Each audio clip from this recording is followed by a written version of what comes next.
আজ সকালে ঘুম থেকে উঠে রান্নাঘর থেকে এই ব্লগটা আমি শুরু করলাম। প্রতিদিন তোমাদেরকে রাধা মাধব দর্শন করিয়ে তারপর ব্লগ শুরু করি। আজকে সেটা আর করলাম না, আজকে সকালে উঠেই রান্নাঘরে চলে আসলাম। আজ হচ্ছে সোমবার। সোমবারে অনেকটা দেরিতেই উঠেছি, কারণ বুবাই আজকে অফিসে যাবে না। এর আগেও তোমাদের বলেছি বুবাইয়ের পায়ের যে সমস্যাটা হয়েছে সেটা অপারেশন না হওয়া পর্যন্ত ও অফিসে যেতে পারবে না। সেই কারণে একটু তাড়াতাড়ি উঠে, দেরিতে উঠে, তাড়াতাড়ি নয় একটু দেরিতে উঠেছি। আর সেই কারণে একটু দেরিতে উঠে, দেরিতেই যেহেতু শুরু হচ্ছে তাই তাড়াতাড়ি আগেই রান্নাঘরে চলে এসেছি। কারণ ওরা তো বলেছি বুয়াই সকালে টিফিনে ভাত খায়, মেঘাও ভাত খায়, তা সেই জন্য ভাতটাই আগে হয়ে যাচ্ছে। তা আগে ঘুম থেকে উঠে চা খেয়ে নিয়ে তারপরে ভাতের জল টল সব বসাবো, রেডি করব। মা এসেছে, মা তো সেই 4টের সময় ঘুম থেকে উঠে সমস্ত কিছু মানে ফ্রেশ হয়ে নিয়ে চা খেয়ে নেয়, বসে থাকে না আমাদের জন্য। তারপর আমরা উঠে আর একবার চা খাই। তা কিচেনটা যদি সন্ধেবেলায় পরিষ্কার করে রাখা যায় রাত্রে, তাহলে একটা চাপ কম থাকে। কিন্তু হ্যাঁ, পরিষ্কার করেই রাখা ছিল। আর এই টিস্যুগুলো আমরা রাতে আর পাতি না, এখন এগুলো আমরা এই টাইমেই পেতে নিই। হয়ে গেল, এবার চা বসিয়ে দেবো। সুপ্রভাত, নমস্কার জানিয়ে আজকে আবার একটা নতুন দিন শুরু করলাম। নতুন দিনে নতুন সকালে তোমাদের সামনে আবার একটা সুন্দর নতুন ব্লগ নিয়ে চলে আসলাম। আমার ঘরে বাইরে লাইফস্টাইলে তোমাদের সবাইকে স্বাগত জানাচ্ছি। তোমরা এসো, দেখো সারাদিন আমি কি কি করছি। আশা করছি তোমরা নিশ্চয়ই ভীষণ ভালো আছো, আর আমিও ভীষণ ভালো আছি। আর আজকে এই যে সোমবার, আজকে শুরু করে দিলাম আমি আমার সকাল থেকে দুপুর পর্যন্ত যতটা পারি ততটাই তোমাদের সঙ্গে শেয়ার করব। আমার সারাদিনের জার্নিটা তোমরা দেখতে থাকো, আমার সঙ্গে থাকো। চা বসিয়ে দিয়েছি, চায়ের জল, চা পাতা দেবো, বিস্কুট দেবো, সব কিছু দেবো, দিয়ে চাটা করে নিই। চা খেতে খেতে দিন শুরু করি। আজকে চা দিয়ে শুরু করলাম দিনটা। দেখো কেমনভাবে চায়ের বর্ণনা দিলাম। চা তো সবাই করো, সবাই জানো, অনেকে আরও ভালোভাবে চা করতে পারো। আমি যেভাবে পারি এইভাবেই লাল চাটা করি। দুধ চাটা তবুও ভালো হয়, লাল চাটা অতটা ভালো করতে পারি না, কিন্তু তবুও খুব একটা কেউ খেয়ে খারাপ বলে না। এই আর কি, যেটুকু পারি সেটুকুই করি, কেউ খেয়ে খারাপ বলে না। আজকে রান্না ছাড়া আরও একটু কাজ আছে। পুজোর ঘরে আমার মহাদেবকে নতুন বেদিতে আজকে আমি একটু বসাবো। নতুন বেদি নিয়ে এসেছে, তোমাদের এর আগেও দেখিয়েছি যে বেদি নিয়ে এসেছে, বেদি আনা হয়েছে, অর্ডার দিয়েছিলাম। বললাম তো মধ্যমগ্রামে পরমজিৎ পরমজিৎ দোকানের নাম, ওখান থেকেই আমরা এই সমস্ত সব বেদিগুলোই নিয়েছি। আর ওই যে মায়ের জন্য 1 কাপ চা, আর আমাদের জন্য 2 কাপ চা। বুবাইরা এখনও ওঠেনি ঘুম থেকে, তা মা আর কতক্ষণ বসে থাকবে। মা তো একবার চা খেয়েছে, তবুও আমাদের সঙ্গে আর একবার দেবো। অনেক আগে ভোরবেলায় 4টের সময় ঘুম থেকে ওঠা অভ্যাস, তো কিছু করার নেই, উঠে পড়ে। তো চা করতে করতে আমি টিস্যুগুলো সব পেতে নিলাম। আজকে রান্না হচ্ছে সব কিছু দিয়ে, আর এই যে সজনের ডাঁটা দিয়ে একটা, সজনে না নাজনে এখন জানি না, সেই ডাঁটা দিয়ে, নাজনেই মনে হয় এগুলো, ডাঁটা দিয়ে একটা সবজি হবে। এই যে এগুলো দিয়ে এর মধ্যে একটু বড়ি ভেঙে দেওয়া হবে। আর এখানে চাকা চাকা করে আলু ভাজা এটা হবে, আর কাঁকরোল ভাজা হয়ে গেছে। আর এই যে এই সবজিটার মধ্যে এই পটল যাবে, তাই পটলটা ভাজা হচ্ছে।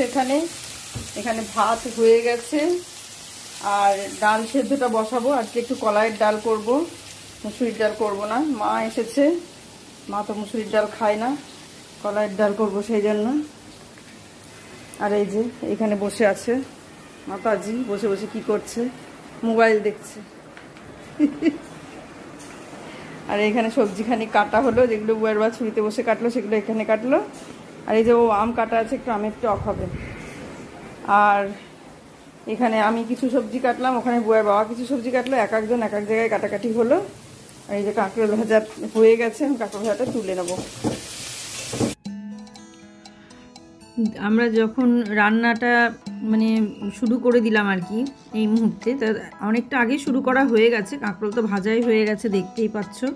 সবজিও কাটাকাটি কমপ্লিট হয়ে গেছে। চা খেয়ে এগুলো শুরু করে দিয়েছিলাম। আর চা খেয়ে যেহেতু এগুলো শুরু করে দিয়েছিলাম সঙ্গে সঙ্গে, সেগুলো তোমাদের সঙ্গে অত শেয়ার করা হয়নি, অত কি আর শেয়ার করা যায়। এরপরে আবার পুজো আছে। আমি বললাম তো আজকে মহাদেবকে নতুন বেদিতে বসাবো, সেই কারণে এদিকটা একটুখানি তাড়াতাড়ি করে সামলে নিচ্ছি। ও বুয়ার বাবা ওদিকে সবজি, সব কিছু সবজি দিয়ে যে ডাঁটা হবে সেটা ভাজাভুজি করছে। আর এদিকে হচ্ছে আমি এদিকটা ভাজছি, মানে দুজন দুদিকে দুটো কড়াইয়ে বসিয়ে দেওয়া হয়েছে, ভাত হয়ে গেছে। আর বললাম তো আজকে কলাইয়ের ডাল করব। কলাইয়ের ডালটা মৌরি বাটা দিয়ে, মানে মৌরি গুঁড়ো করে, কাঁচা মৌরি গুঁড়ো আর কি, আর তার সঙ্গে আদা জিরে বাটা এইসব দিয়ে মাছটা কী বলে ডালটা, কলাইয়ের ডাল রান্না করব। মা বললো মৌরি দিবি, ভালো লাগবে। আর তার সঙ্গে হিংটা না দিলে ভালো লাগে না, একটা হিঙের আলাদা গন্ধ থাকে। কলাইয়ের ডালে হিং দিলে ভীষণ ভালো টেস্ট হয়, সেন্ট হয়, টেস্টের থেকে বেশি সেন্ট। হিঙে তো আলাদা কোনো টেস্ট নেই, হিঙের একটা সেন্ট আছে ভালো। যারা হিং না খায় তারা খায় না, আর আমরা যেহেতু হিং খাই সেই জন্যে। আলু ভাজা হয়ে গেল, ওদিকে সমস্ত সবজি যেটা রান্না হবে সেটাও মোটামুটি ভাজা হয়ে গেছে। আর রান্না করার সময় যে খুব গুছিয়ে আমি রান্না করতে পারি তা পারি না, খুব ছড়িয়ে ছিটিয়ে থাকে। বিশেষ করে তাড়াহুড়ো করে রান্না করতে গেলে তো কোনো কথাই থাকে না, মানে ভীষণ ছড়ানো ছেটানো অবস্থায় থেকে যায়। তারপরে রান্নার পরে আস্তে আস্তে করে ফেলি ওগুলো, মানে আস্তে আস্তে না, মোটামুটি করে ফেলি। শেষের দিকে গিয়ে যখন দেখি যে আর কিছু লাগবে না, হয়ে গেল, তখন ওগুলো গুটাতে থাকি। যেটা মানে লাস্ট রান্না যেটা হয়, তখন লাস্ট রান্নাটার সময় শেষ যেটা হয়, যেটা যখন দেখি যে আর লবণ হলুদ জিরে কিছুই লাগবে না, সেই মুহূর্তে তখন আমি ওগুলো গুটাতে থাকি। তারপরে গোছানোটা হয়ে যায়। তা ওই রান্না করতে করতেই, প্রথম দিকের রান্না করতে করতে এগুলো তো গুছিয়ে আমার লাভ নেই, কারণ এগুলো তো আমার আবার পরে লাগবে। আর সবাই ধরো টিস্যু, এই কী বলে, রান্না করতে করতেই গ্যাস মুছে ফেলে, গ্যাসটা মুছে পরিষ্কার করে, আবার মুছে আবার পরিষ্কার করে, এরকমভাবে রান্না করে। তা আমি এই টিস্যুটা পেতে রাখি, কারণ এই বারবার মোছাটা প্রয়োজন হয় না, কারণ কাঁচের ওটা মানে টপটা কাঁচের, গ্যাসের। তা এবার সেটা গরম অবস্থায় তো মোছা যাবে না, একটু মানে টিস্যু ভিজিয়ে যদি আমি মুছি, সেটা গরম অবস্থায় মোছা যাবে না, ওটা ঠান্ডা করে মুছতে হবে। সেই কারণে টিস্যুটা পেতে দিই, যাতে অতিরিক্ত নোংরাটা না পড়ে, গ্যাসে ঠান্ডা হওয়ার পরে মোছা যায়। এটাই করি আমি, এটা আমার নিজের বুদ্ধিতে আমি করি, আমি কারোর বুদ্ধিতে করি না, বা এটা সঠিক ভুল সেটা আমি কিছু জানি না, এটা আমি নিজের বুদ্ধিতে করি। আর এই যে পাশে দেখছো যে টামালগুলো পাতা, টামালগুলো এই কারণেই পেতে নিই, কারণ এই যে গ্রানাইটটা মুছতে সঙ্গে সঙ্গে বারবার মুছতে হয়। যদি ওটা না পাতা থাকে তো তাহলে বারবার মুছে নিই, নাহলে একদম শেষে গিয়ে ভালো করে ডলে মুছতে হয়। আর এটাতে কি হয়, কখনো যদি আমি ভিম লিকুইড দিতে নাও পারি, যে স্প্রেটা দিয়ে করা হয় সেটা যদি দিতে নাও পারি, এমনি প্লেন জল দিয়ে মুছে নিলে, টিস্যু ভিজিয়ে মুছে নিলে পরিষ্কার চকচকে হয়ে যায়, আমাকে ভিম লিকুইডটা দিতে হয় না। কিন্তু যদি টামালটা পাতা না থাকে, তাহলে ভিম লিকুইড দিয়ে ভালো করে 2-3 বার ভালো করে মুছতে হয়, এরকম একটা ব্যাপার থাকে। সব কিছুরই সুবিধা অসুবিধা থাকে। এবার টামালগুলো পাতার অসুবিধাটা কি? অসুবিধাটা হচ্ছে এতগুলো টামাল টিস্যু প্রতিদিন কাচতে হয়, নিয়ম করে কাচতে হয়, এটা একটা এক্সট্রা কাজ। শুধু কাঁচা না, সেটাকে আবার নিয়ম করে পাতো তোলো, এই মানে একটা এক্সট্রা কাজ, এই হলো ব্যাপার। আর না পাতলে তার এই এক্সট্রা কাজটা থাকে না, এটা একটা সুবিধা, যে শুধু গ্যাসটা মুছে নিলেই হয়ে যায়, জায়গাটা মুছে নিলেই হয়ে যায়। তা আমি নিজের সুবিধার জন্য করি, কারণ কাজটা আমাকেই করতে হবে, আর সম্ভব হয় না আমার পক্ষে এতটা মানে পরিষ্কার করে ওইভাবে মুছতে, প্রচুর টাইম লাগে, আর মানে সত্যি অনেকটা সময় লাগে। তোমাদেরকে আমি হয়তো 2 মিনিটে বা 30 সেকেন্ডে, 30 সেকেন্ড না, 1 মিনিট 1.5 মিনিটে দেখিয়ে দিই, কিন্তু সেই কাজটা করতে তো আমার প্রচুর টাইম লাগে, সেই হলো ব্যাপার। তাই এটা হয়ে গেল মোটামুটি রান্নাটা। এরপর ডাল আর আমের টক, সেগুলো তোমাদের সঙ্গে শেয়ার করিনি, শুধু রান্না হয়েছে সেটাই দেখিয়েছি। তো এরপর ডাল আর আমের টকটা হয়ে গেলে আমি স্নান করে পুজোর ঘরে চলে যাব। পুজোটা না করে নিলে পুজো করতে একটু সময় লাগবে আজকে আবার, কারণ বললাম তো বেদিতে পাতবো, তাও তো ভেবেছিলাম নতুন কিছু নিয়ে এসে পাতবো। হ্যাঁ, নতুন পেতেছি, কিন্তু ঘরেই যেটা ছিল সেটাই পেতে দিয়েছি, আলাদা করে কেনা এখন হলো না, কিনে নিয়ে আসবো, দেখি কবে যাব, এই সব ঝামেলা না মিটলে যাওয়া হবে না। এই দেখো কলাইয়ের ডাল হয়ে গেল, ওইভাবেই কলাইয়ের ডালটা রান্না হয়েছে, কিন্তু শেয়ার করা হয়নি, অন্য আর একদিন ওইভাবে শেয়ার করে দেবো। কারণ আমাদের কলাইয়ের ডালটা খুব বেশি একটা হয় না, কারণ খায় না কেউ সেভাবে। আর এই যে আমের টক হয়ে গেল, এবার চলো স্নান করে পুজোর ঘরে যাই। চলে এসেছি স্নান করে পুজোর ঘরে, এই দেখো মালা ফুল সব নিয়ে বসে পড়েছি। একটা মেয়ে যখন মেয়ে থাকে, ছোট্ট থাকে, মায়ের ঘরে থাকে বা একটু বড় হয় বা যা কিছু হোক, যে সময়টা সেই সময়টা সেই মেয়েটা একরকম অবস্থায় থাকে, তারপর আস্তে আস্তে আস্তে আস্তে কেমন একটা বড় গৃহিণী হয়ে ওঠে, তাই না? এই যে ধরো এতগুলো রান্না করা, এগুলো কাটা বাছা জোগাড় করে নিয়ে রান্না করে আবার স্নান করে, শুধু তো রান্না নয়, তার সঙ্গে ধরো বিছানা গোছানোটা আছে, ঘরের অন্যান্য যে টুকটাক কাজগুলো আছে সেগুলো তো আছে, গ্যাস মোছা, পরিষ্কার করা, বাসন গোছানো, এগুলো তো প্রতিদিন দেখাই না, কিন্তু এগুলো সমস্ত কিছু করার পর তারপরে স্নানটা সেরে দেখো চলে আসলাম পুজোর ঘরে। এখানে এসে ফুল বাছাবাছি করে ফুলটাকে আগে রেডি করে নিলাম। আজকে ফ্যান চালাইনি, আমি বললাম যে আজকে মানে অতটা টাইম লাগাবো না, আমি আগেই ফুলটা ঠিক করে নিই, কারণ মহাদেবকে বেদিতে বসাতে বেশি টাইম লাগবে না, ফ্যান না চালিয়েই ঠিক করি, তাহলে না হলে ফুলগুলো আবার শুকিয়ে যাবে। গাঁদা ফুলগুলো কিছু হয় না, কিন্তু ওই যে সাদা ফুলগুলো যেগুলো দেখলে ওই ফুলগুলো পরিষ্কার মানে কেমন শুকনো শুকনো হয়ে যায়, ও ফুলগুলো তো এমনিতেই শুকনো শুকনো হয়ে যায়। আর এই দেখো এবার বেদিটা মুছে নিলাম। বেদিটা যদিও মুছে নিয়েছিলাম, প্রথম যেদিন নিয়ে এসেছিলো সেদিনই মুছে নিয়েছিলাম, তো তারপরে আর মোছা হয়নি। তা আমি আবার ওই লাল কাপড়টা পেতে তারপরে ভাবছিলাম সাদাটা পাতবো, তো মা বললো লাল পাততে হবে না, শুধু সাদাটাই পেতে দে, এটা নতুন আছে এটাই পাতা। ঠিক আছে তাহলে তাই পাতবো। এটা নিয়ে এসেছিলাম আমি গুরুদেবের ওখানে পাতার জন্য, যে কেটে গুরুদেবের ইয়েতে পাতবো। তা এখানে যার জন্য যেটা থাকে এটা মানে আর হলো না গুরুদেবের ওখানে পাতা, মহাদেবের জন্যই পাতা হলো। জাগা লোকনাথ বাবা গুরুদেব এদের কাছে কেটে কেটে পাতবো বলে নিয়ে এসেছিলাম। তা থাক, পরে আবার নিয়ে আসবো, খানিকটা নিয়ে এসে ওরমভাবে পাতবো। তো এই হচ্ছে ব্যাপার। এই দেখো পেতে দিলাম নতুন একটা কাপড়, তারপরে মহাদেবকে স্নানের জন্যে নিয়ে আসলাম। নিচে এসে এবার নিচে নামিয়ে নিলাম, স্নান করাবো। আর থালাটা চেঞ্জ করতে হবে, না হলে দোকানে দিয়ে ঘষতে হবে, আর নাহলে নিজেদেরকেই শিরিষ কাগজ দিয়ে একটু ঘষে নিতে হবে, না হলে মানে খুব বাজে লাগছে দেখতে। নিজেরা অবশ্য শিরিষ কাগজে যদি নিজেরা ঘষি তাহলে কি হচ্ছে জানো, মানে খসখসে যেটা হয়ে যায় সেটা চকচকে হয় না, আর দোকানে দিলে ওরা পালিশ করে আবার চকচকে করে দেয়, এরকম একটা ব্যাপার। আর এই যে সেই চন্দন দেখছো, এই চন্দনগুলো না আমি নিয়ে এসেছিলাম বড়বাজার থেকে কিনে, 2 রকমের চন্দন। তা সেই কারণে আমি সেই চন্দনটা ইয়েকে দিচ্ছি। এই চন্দনটা আমি শিবে মানে সবাইকেই দেবো আর কি, ফুলে টুলে সব জায়গায় দেবো। তো চন্দনটা গুলে নিলাম ভালো করে। আর হলুদ চন্দনটা তো পাতলা, ওটাতে কোনো অসুবিধা নেই। এবার শিবের মাথায় ঘি, মধু, চন্দন, প্রথমে মধু দিচ্ছিলাম, তো মা বললো আগে মধু দিতে হয় না, আগে ঘি দিতে হয়, তাই আগে ঘি দিলাম, তারপরে আবার মধু, সমস্ত কিছু দিয়ে ঘি, মধু, দই, দুধ সব দিয়ে আর কি পরপর পরপর সব দিয়ে মহাদেবকে স্নান করিয়ে দিলাম। তারপর পরিষ্কার জল দিয়ে তার সঙ্গে শক্কর দিয়ে যেগুলো দেয় আর কি অগরু টগরু, সেগুলো সব মিশিয়ে নিয়ে মহাদেবেরকে স্নান করিয়ে নিয়ে মুছিয়ে নিয়ে আজকে শুধু মহাদেবকেই স্নান করালাম, কারণ অন্য কাউকে আর আজকে করালাম না, মানে একদিনে সবাইকে করাতে গেলে খুব মুশকিল হয়ে যায়, সেই কারণে শুধু মহাদেবকেই স্নান করালাম।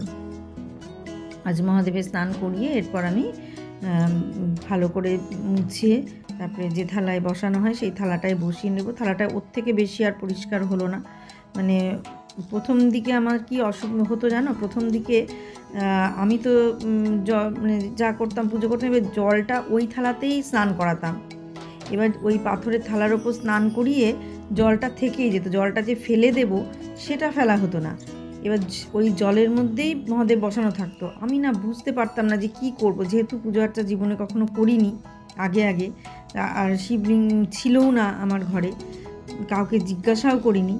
তারপরে দেখলাম যে মাকে জিজ্ঞাসা করলাম একদিন, মা বোন সবাই বললো আলাদা জায়গায় স্নান করিয়ে তারপরে তুলে নিবি, তাহলে তুলে নিবি, ওই থালাতেই স্নান করিয়ে আবার ওই জলের মধ্যে বসিয়ে রাখবি কেন, সেটা করতে হয় না কখনো। এই শুনে তখন আমি সেই থেকে মানে মহাদেবকে আলাদা থালায় স্নান করিয়ে তারপরে ওই দেখো ওই থালায় তুলে নিই। আর বুবাই জল ঢালতো, আমার জল ঢালাটা যদিও বা আমি জলটা ফেলে দিতাম, কিন্তু বুবাই যখন জল ঢালতো সেই জলটা আর ফেলা হতো না, পরে ঢালতো, ওটা আর ফেলা হতো না, ওটা জমেই যেত, পরের দিন ফেলতাম, ওই রকমভাবে ওই সারাদিন ধরে জমে থাকতো, পরের দিন ফেলতাম, ওই করতে করতে থালাটা ওই রকম হয়ে গেছে। তারপর থেকে আর করা হয় না, এখন শুধু মহাদেবকে অন্য থালায় যে স্নান করিয়ে নিই। তবুও এটা স্টিলের থালা, তো একটা তামার পাত্র দরকার যেটাতে মহাদেবকে স্নান করানো হবে, তা সেই কারণে আমি তামার পাত্র নেব পরে একটা, যে যাতে মহাদেবকে স্নান করানো যায়। আর খুব ছোট পাত্রতে তো হবে না, একটু বড় পাত্র লাগবে, সেই কারণে এই ব্যাপার। তা এই দেখো এখন দই দিলাম, তারপর দই দিয়ে ভালো করে মাখিয়ে নিয়ে, ঘি মধু সব দিয়ে মাখিয়ে নিয়েছি, তারপরে দই মাখিয়ে নিয়ে এই যে দুধ দিয়ে স্নান করিয়ে তারপর পরিষ্কার জলে, শুদ্ধ জলে স্নান করিয়ে দেবো। তো এইভাবেই আমি মহাদেবের মানে পুজোটা করি আর কি। আর প্রতি সোমবারেও মোটামুটি এভাবেই করি। তবে দুধ দই এত থাকে না, ঘি মধু জল মানে শুদ্ধ জল এগুলো থাকে, দুধও থাকে, কিন্তু দইটা সব দিন দইটা থাকে না। তাই এইটুকু দিয়ে মানে সোমবার স্নান করানো হয়। বেলপাতা একটা আকন্দর মালা সোমবার দেওয়া হয়। আর প্রতিদিন আমি আকন্দর মালা দিই না, বেলপাতাটা দেওয়া হয়, তবে আকন্দর মালাটা প্রতিদিন দেওয়া হয় না। এইভাবেই পুজো করে নিই। আর আজকে যেহেতু বেদিতে বসাবো, দেখো মহাদেবের মানে স্নান টান করে বেশ ভালো করে নিয়ে, এবার যেহেতু আমি বেদিতে বসাবো সেই জন্য একটু বেশি করে মানে দই টই সব কিছু দিয়েই অন্যান্য দিন বিশেষ দিনে যেভাবে স্নান করায় সেইভাবেই স্নান করিয়ে নিলাম। এটাকে অভিষেক বলে না স্নান বলে জানি না, আমি তো স্নানই বললাম, স্নান করিয়ে নিলাম শিবের মাথায় জল ঢেলে। এবার আমার যে গোপীচন্দন না থেকে হলুদ চন্দন থেকে অষ্টগন্ধা বলে এটাকে, সেই অষ্টগন্ধা দিয়ে তিলক দিয়ে নেব, মহাদেবের মাথায় যেটা দেয় সেটা দিয়ে নেব। আর আমার এই দেখো দুটো ছোট্ট লোকনাথ বাবা ছিলেন আর কি, ছিলেন না, আছেন, ইনারা দুজন ওই লোকনাথ বাবা সিংহাসনের নিচে ছিলেন, কিন্তু সেটা অসুবিধা হয়ে গেল, মানে সেই কারণে আমি এখানে বসিয়ে রাখলাম। জায়গার তো দরকার, এই জায়গাটায় জায়গা পেলাম, অনেকটা ফাঁকা জায়গা, এখানে বসিয়ে রাখলাম। তবে কি বলতো, মহাদেবকে বসানোটা যতটা সহজভাবে বসিয়ে দিলাম, কিন্তু লোকনাথ বাবাকে বসানোটা মনে হয় ঠিক হলো না, আমাকে চেঞ্জ করতেই হবে, কারণ ওখানেই বসাতে হবে। তার কারণটা হচ্ছে একটাই, লোকনাথ বাবার মুখটা এদিকে করে বসানো যাবে না। মহাদেবের যেদিকে ইয়েটা থাকে, গৌরীপাটের যে ইয়েটা থাকে, ওটা এদিকে করে বসিয়েছি আমি উত্তর দিক করে, ওটা অসুবিধা নেই। কিন্তু লোকনাথ বাবার মুখও তো আমি উত্তর দিক করে বসিয়ে দিলাম, সেটা বসানোর নিয়ম নেই, সেই জন্য আমার মনে হয় সরাতে হবে। এখন আপাতত থাক, পরে দেখছি কিভাবে সরানো যায় বা কি করা যায়, সেটা পরে দেখে নেব। এই দেখো মালা পরিয়ে দিলাম।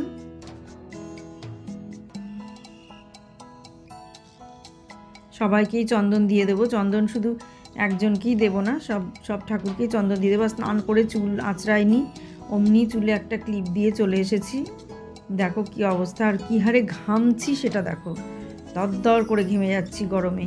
তবুও ফ্যান চালাবো না, ফ্যান চালালে ফুলগুলো কেমন একটা হয়ে যায়, অন্য ফুলগুলো আর কি, গাঁদা ফুলগুলো না, যে সবাইকে আমি চন্দনের ফোঁটা দিয়ে দেবো।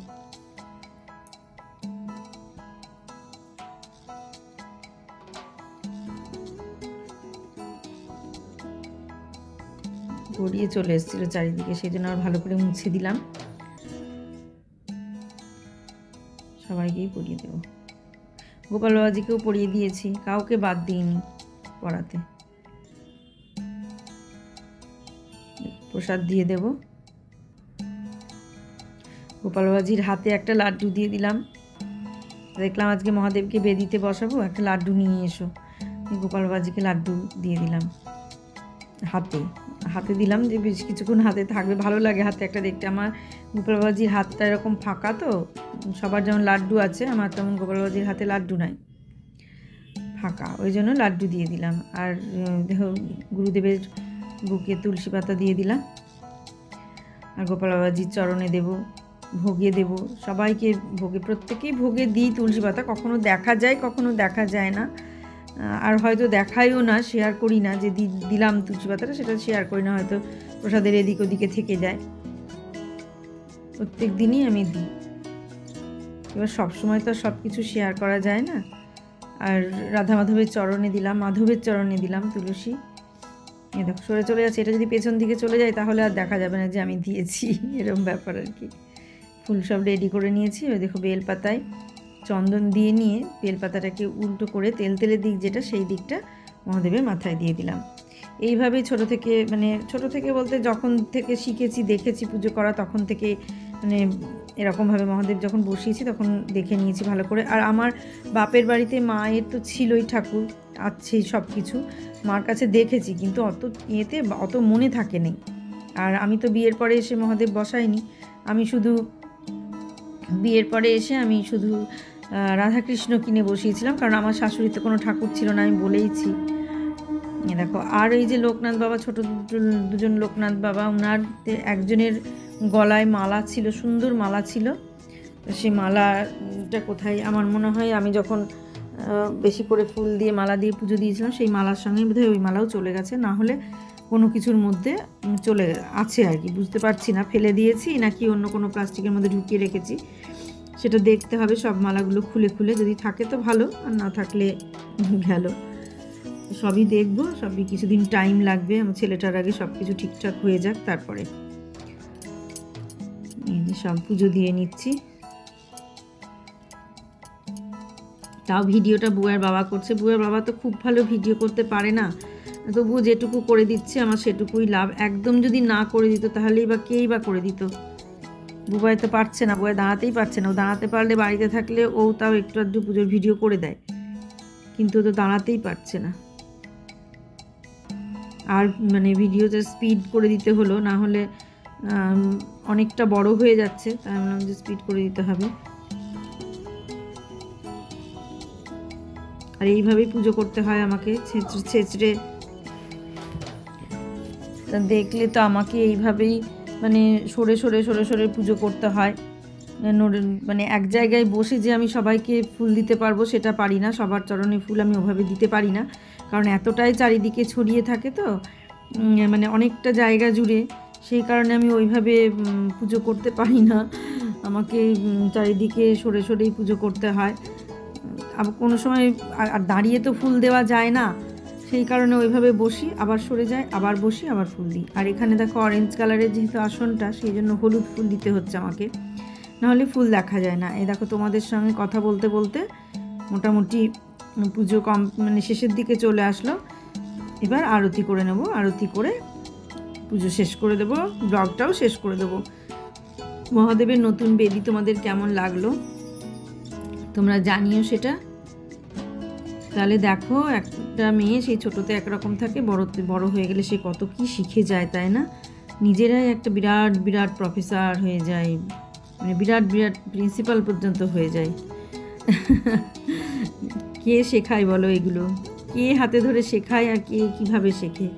এইভাবেই কাজ করতে করতে, পুজো করতে করতে, পুজো দেখতে দেখতে সবাই সব কিছু আমরা শিখে যাই। সবাই জানি না, আমি শিখে যাই আর কি, শিখে গেছি। কত ছোট ছিলাম, কত কি জানতাম না, এখন দেখো সব কত কি জেনে যাচ্ছি। এইভাবে পুজো করব, এইভাবে করব, এভাবে করলে ভালো লাগবে, মনে আমার এইটুকু নিতে শান্তি পাবে। তবে এত গুছিয়ে এত সুন্দর করে পুজো আমি কখনো করতাম না আগে। এই পুজোটাই আমার কাছে সব নয়, এই পুজোর পরে আরও বসে থাকাটা আমার কাছে সব। অনেকক্ষণ যে আমি বসে থাকি এখানে, এটাই আমার কাছে আনন্দের। পুজোটা করার পর যে আমি বসে থাকবো, সেটাই আমার কাছে চরম আনন্দের, চরম শান্তির। আর এই যে প্রদীপ নিয়ে গেলাম, এই প্রদীপটা না আমি সরাবো, এই প্রদীপে আমি প্রদীপ জ্বালাতে পারছি না, আমাকে অন্য প্রদীপ জ্বালাতে হবে।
এই যে আমার রাধা মাধবকে দেখিয়ে দিলাম। এই যে আজ ঘুম থেকে উঠে তোমাদের সঙ্গে রাধা মাধবের দর্শন করাতে পারিনি, কারণ রান্নাঘরে চলে গিয়েছিলাম। এই যে পুজো হলো, পুজো এই সাধারণভাবে হলো এই অরেঞ্জটা পেতে আমি অরেঞ্জ কালারের ফুল দিতে পারছি না, শুধু এই সমস্ত ফুল দিতে হচ্ছে, নাহলে দেখাই যাচ্ছে না ফুলগুলো। এই যে পুজো হয়ে গেল, গোপাল বাবাজিকেও দেখে নাও। এই দেখো গোপাল বাবাজিকেও, ও গোপাল বাবাজির মুকুট কোথায় পড়ে গেছে দেখেছো? দেখো মুকুট নিয়ে, এই দেখো মুকুটের ময়ূরের পালকটা উড়ে গেছে কোথায়, দেখো।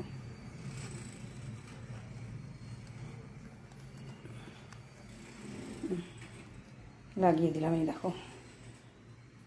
আর গুরুদেব, লোকনাথ বাবা সবাইকে দেখিয়ে দিলাম। আর যেটা সব শেষে দেখাবো এবার, এই দেখো মহাদেবের বেদিতে মহাদেবকে বসিয়ে দিলাম। ছোট লোকনাথ বাবা ছিল দুটো, এখানে নিয়ে এসে দুজনকে বসিয়ে দিলাম। আর বেদিটা কেমন হয়েছে তোমরা জানাবে। এই যে ওমটাও লিখে দিয়েছে, বলেছিলাম লিখে দিতে, ওমও লিখে দিয়েছে। আর এইরকম এতটা হাইট করেছে, আর নিচে এই জায়গাটা এরকম। আর আমি টুলের ওপরে প্রসাদ দিয়েছি, কারণ ওখানে প্রসাদ দেওয়ার জায়গা নেই, তাই। এই দেখো এইরকমভাবে হলো। এইভাবে বেশ একটু জায়গা পাওয়া গেল, না হলে একদমই ছোট্ট জায়গার মধ্যে কোণার মধ্যে ছিল, কিছু দেখা যাচ্ছিল না। আর এই দেখো এই অবস্থা। এখন আমি এইভাবে এই জায়গাটা এখন গুছিয়ে নিই, তারপর আবার তোমাদের সামনে আসছি। আজকের মতো ব্লগটা এখানেই শেষ করে দিচ্ছি। সবাই ভালো থেকো, সুস্থ থেকো, সাবধানে থেকো। সামনের দিন একটা সুন্দর নতুন ব্লগ দেখার অপেক্ষায় থাকো। আজকে আসছি তাহলে। আর মহাদেবের বেদি কেমন হয়েছে সবাই জানাবে, প্রত্যেকে জানাবে। অনেক দিন থেকে ইচ্ছে ছিল যে মানে মহাদেবের একটা বেদি নিতে হবে, বসাতে হবে। তো সেই বেদির ওপর আজকে বসানো হলো সোমবার দিন। তোমরা এই ব্লগটা একটু পরেই পেয়ে যাবে, সোমবারেই ভিডিও করলাম, এটা একটু পরেই তোমরা পেয়ে যাবে। এবার এখন আমি আগে ঘরটা গুছিয়ে নেব, তারপরে আবার আসবো। আজকের মতো আসছি তাহলে।